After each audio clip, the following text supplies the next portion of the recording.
On our vacation, she whispered, "This is the basic package. My ex would have gotten the platinum." I smiled and said, "Let me fix that." I then called the front desk, canceled our basic room, and used the refund to buy a one-way, first-class ticket home for myself. Her tearful calls from the hotel lobby were my new favorite playlist. Alright, I'm gonna preface this by saying, I'm not one for drama. Most of my friends would describe me as chill, maybe even too laid back. My mother says I'm conflict avoidant to a fault. But there comes a point where even the chillest person needs to draw a line, and apparently mine is being compared to an ex while standing in a resort lobby in Maui. I, 37M, met Vanessa about a year ago at a friend's housewarming party. She was stunning, tall, athletic, with this infectious laugh that made everyone want to be in on the joke.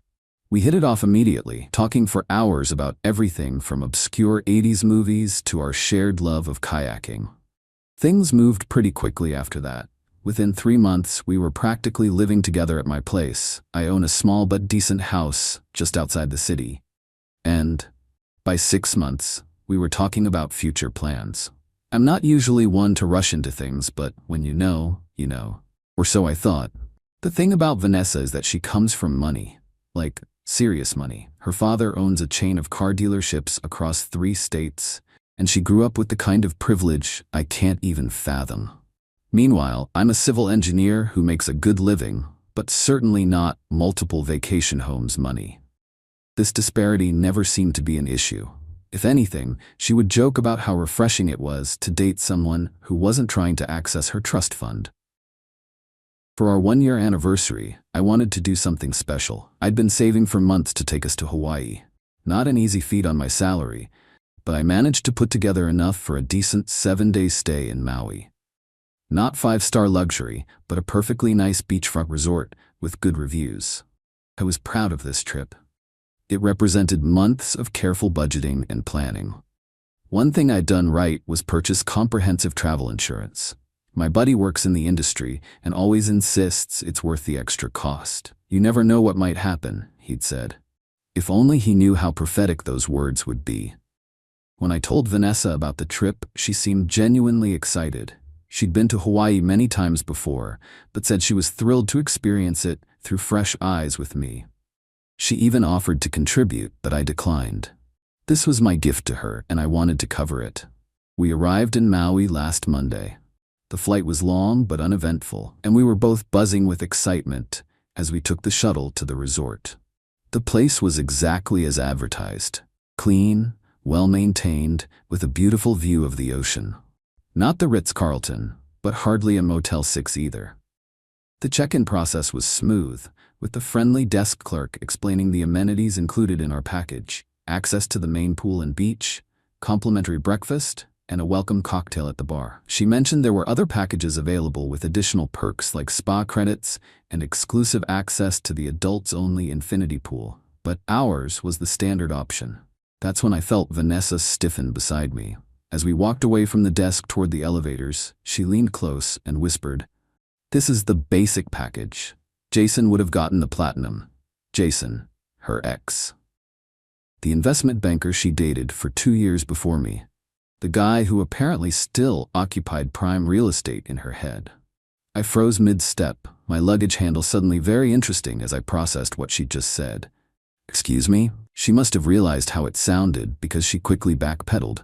"Oh, I didn't mean anything by it, just making an observation. This is great, really." But the damage was done. In that moment, something inside me just clicked. Or maybe unclicked. Like a switch being flipped, turning off whatever rose-colored filter I'd been seeing our relationship through. Because this wasn't the first comment of its kind.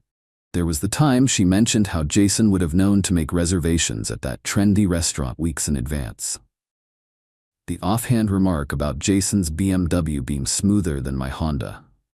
The way she'd sometimes look at my modest house and say she found it refreshingly cozy compared to the luxury condo she shared with, you guessed it, Jason. I'd let these comments slide, telling myself they were innocent observations rather than comparisons. But standing there in that resort lobby, exhausted from travel and suddenly feeling like my carefully planned gift wasn't good enough, I couldn't ignore it anymore. "Let me fix that," I said with a calmness that surprised even me. What? No, seriously, this is fine.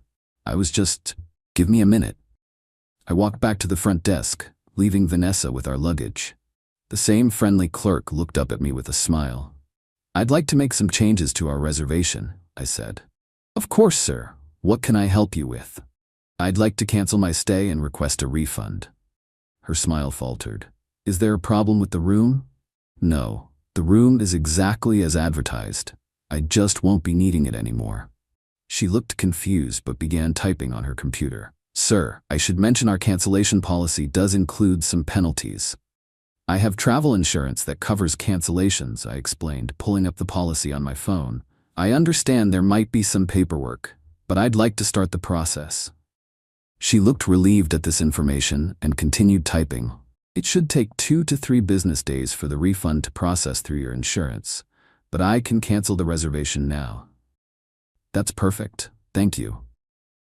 While she processed the cancellation, I pulled out my phone and opened the airline app. I'd already checked flight availability earlier that day, old habit from my backpacking days, always knowing your exit options. There was a first-class seat available on a flight to Seattle, departing at 9 p.m., about 5 hours from now. The cost was more than the refund I'd eventually receive, but I had enough cushion on my credit card. This was worth it. I booked the ticket, then turned back to the clerk who was now printing out my cancellation confirmation. Could you recommend a good place to get a drink nearby, somewhere not in the resort? And is there any chance the Bell staff could store my luggage for a few hours until I need to head to the airport? She looked puzzled, but professional. Of course, sir. The Bell desk can hold your luggage, and I'd recommend the Tiki Hut bar, about a half-mile down the beach. Very nice sunset views. I thanked her, arranged for my luggage to be held, and walked back to Vanessa, who was now looking both confused and irritated. What's going on? Did you upgrade us? Not exactly. I handed her the cancellation confirmation. I've canceled our stay. Her face went through about 5 emotions in 3 seconds. You? What? Why would you do that? Because I'm going home. Tonight. I've already booked my flight. This is a joke, right? Because of what I said. Come on, I didn't mean anything by it. I took a deep breath. It's not just what you said. It's what you've been saying for months. I'm tired of being compared to Jason. I'm tired of feeling like I'm some downgrade you're settling for, so I'm removing myself from the equation. You can't be serious. You're going to ruin our entire vacation over one comment. It wasn't one comment, Vanessa. It was the last comment. I reached into my wallet and took out $300 in cash that I'd brought for emergencies. Here, this should help until you figure things out. Stay, enjoy Hawaii, but I won't be joining you. She stared at the money like it might bite her. Keep your money. I can pay for my own room. I know you can. That's not the point. Then what is the point? To punish me? To make some grand gesture? The point is self-respect. Something I've apparently been lacking lately. I didn't wait for her response. I simply asked the Bell staff to hold my luggage, confirmed they had my details, and headed for the exit, stopping only to ask for directions to the Tiki Hut bar the desk clerk had recommended. The place was exactly what I needed, laid back with an open-air deck overlooking the ocean and strong drinks served in ridiculous mugs. I found a corner table, ordered something with an embarrassing name and too many umbrellas, and finally let myself process what had just happened. My phone started buzzing about 30 minutes later. Vanessa, of course. I declined the call, then another and another. Then texts started coming in. This is childish. You're seriously leaving me in Hawaii? Please come back to the hotel so we can talk about this. The resort is completely booked, and the other hotels nearby are $500 plus per night. That last one gave me pause. I hadn't considered the possibility that the resort might be fully booked. But then my phone buzzed with another message. The manager is helping me find a room at another hotel. I can't believe you're doing this to me. And there it was. Even in this situation, I was the villain in her story. I was doing something to her, not the other way around. I ordered another drink and put my phone on silent. After a couple of hours at the bar, I took a cab to the airport, retrieved my luggage from the resort's bell desk on the way, checked in for my flight, and settled into the first-class lounge. I'd never flown first class before. The closest I'd come was economy plus on a work trip to Denver. But sometimes you need to treat yourself, especially when your anniversary vacation implodes spectacularly. As boarding time approached, I finally checked my phone again. 17 missed calls and a barrage of text messages that evolved from angry to pleading to borderline threatening. The last one read, "I've booked a room at the Hyatt, much nicer than your choice anyway. Call me when you stop being ridiculous." I didn't respond. Instead, I turned off my phone completely as I boarded the plane. The flight attendant welcomed me by name and offered me champagne. I accepted, settling into a seat wider than some love seats I've owned, and felt a strange sense of peace wash over me. Somewhere over the Pacific, it hit me that I was actually relieved. Not just about escaping the immediate situation, but about the relationship ending. It was like I'd been carrying a weight I hadn't even recognized until it was gone. I landed in Seattle at some ungodly hour of the morning, took a rideshare home, and slept for nearly 12 hours. When I woke up, I had even more missed calls and messages, including some from mutual friends who'd apparently gotten Vanessa's version of events. "Dude, you left her in Hawaii?" texted my friend Mark. "Vanessa said you had some kind of breakdown and abandoned her at the hotel," wrote Sarah. I didn't bother responding to any of them immediately. Instead, I made coffee, sat on my back deck, and enjoyed the simple pleasure of being home. I'd sort out the social fallout later. That evening, I finally sent Vanessa a message. "I'm home safe. I think we both know this relationship isn't working. I'll pack up your things from my place. Let me know when you're back and want to collect them." Her response came quickly. "So that's it? One comment and you throw away everything we had?" I started typing a longer explanation, but stopped myself. What was the point? She either understood why her behavior was hurtful, or she didn't. No amount of explanation from me would change that. Instead, I simply wrote, "It wasn't just one comment. I wish you the best, Vanessa, but this is the right decision for me." Then I blocked her number. The next few days were strangely peaceful. I went back to work, explained to my boss that I'd had a relationship situation that cut my vacation short, and dove back into my projects. I packed up Vanessa's belongings, not that many, considering how long we'd been together, and put them in the spare room. I told our mutual friends a condensed version of what happened, making it clear I wasn't looking for them to take sides. Some of them understood. Others thought I overreacted. Mark, after hearing the full story, including all the previous Jason comparisons, actually said, "Damn, I'd have left her at the airport, not the hotel. You're a gentleman." Vanessa returned to Seattle 5 days later. She sent messages through friends asking to talk, but I declined. Instead, I arranged for her to pick up her things.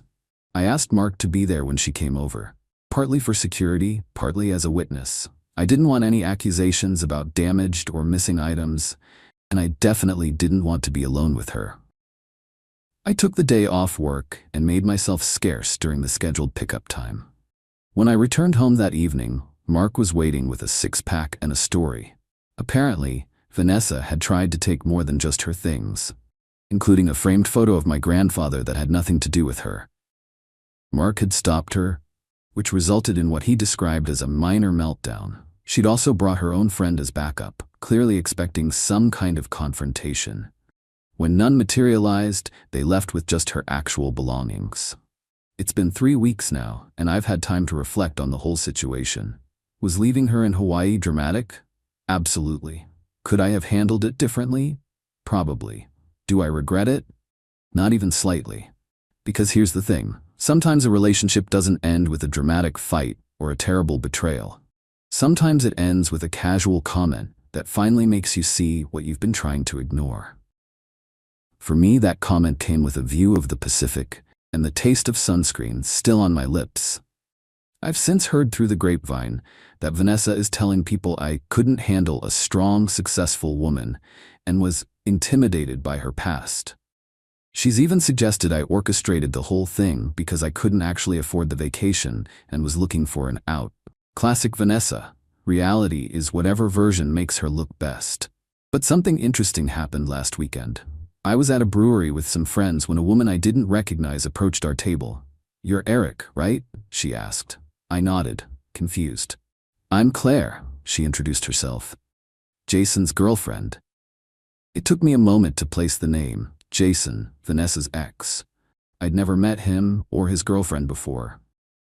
I hope you don't mind me interrupting, she continued. A mutual friend pointed you out. Sarah? She's friends with both of us. That made sense. Sarah had always been the connector in our social circle, friends with everyone.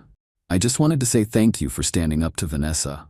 Jason struggled with her comparisons for years, even after they broke up. The constant calls, the accidental run-ins, the comments about their past. It was like living with a ghost. He finally set boundaries with her about 6 months ago, and things have been so much better since. She didn't stay long, just enough to tell me that hearing about what I'd done had been validating for both her and Jason. Apparently, they weren't the only ones who had experienced Vanessa's comparative tendencies. So here I am, back to my normal life. I've got another vacation's worth of savings in the bank. The travel insurance came through, covering most of my costs except for the flight upgrade. A newfound appreciation for my own company, and the memory of how good it felt to finally stand up for myself. Oh, and I've developed a strange fondness for the sound of my phone's blocked caller notification. It plays this little melody that used to annoy me, but now just sounds like freedom. Next time I go to Hawaii, and there will be a next time, I'll book myself the platinum package, not because I need to prove anything to anyone, but because I've learned that investing in yourself is never a waste. And maybe, just maybe, I'll meet someone who appreciates both the destination and the company without mentally comparing it to what came before. Until then, I'm enjoying the peace of not being measured against someone else's ex. It's a surprisingly spacious feeling, like stretching out in a first-class seat when you've been cramped in coach your whole life. Edit, holy crap, this blew up.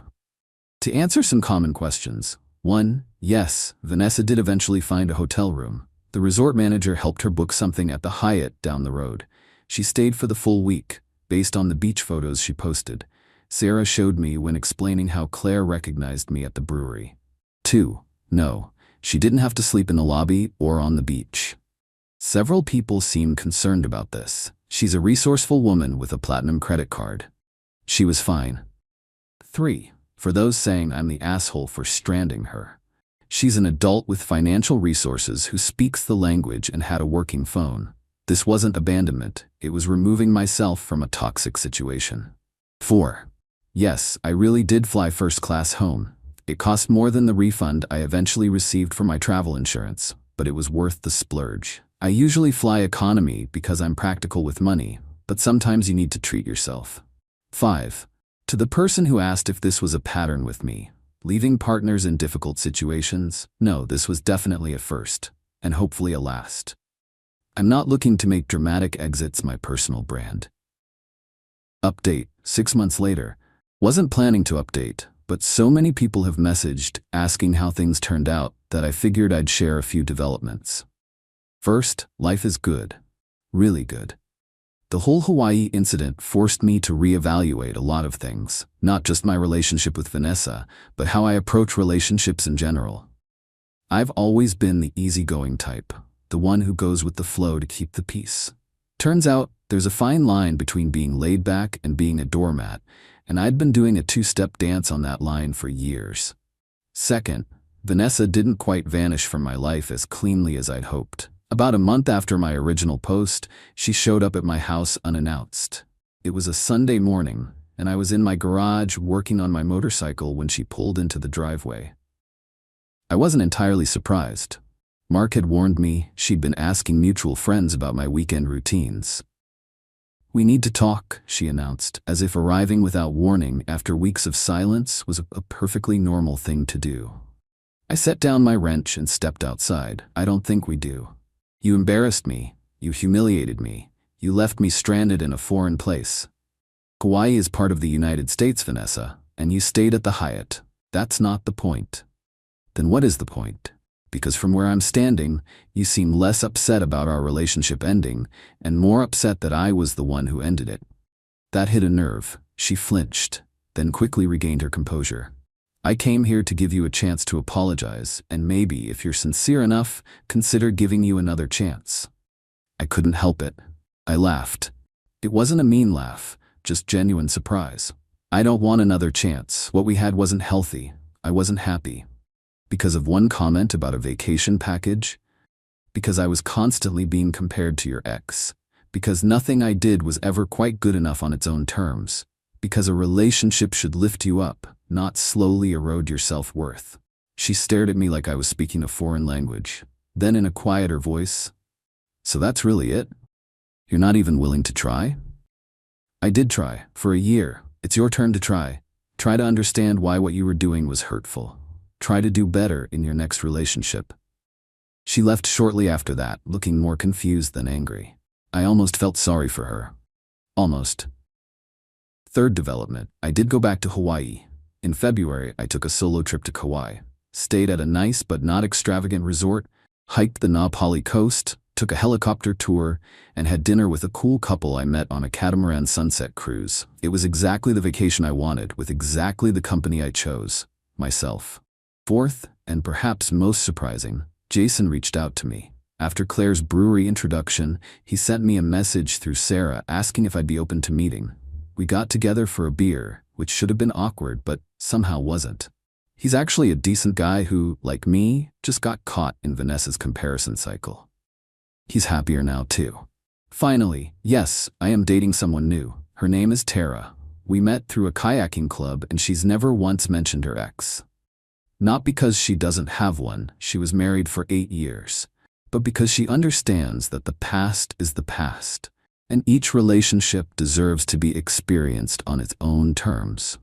The other day, we were planning a weekend trip to Portland, and I caught myself asking if she'd been there with her ex-husband. The question just popped out, an insecurity I didn't know I still carried. She looked at me for a moment, then simply said, "Does it matter? This is our trip." And that's when I knew for sure.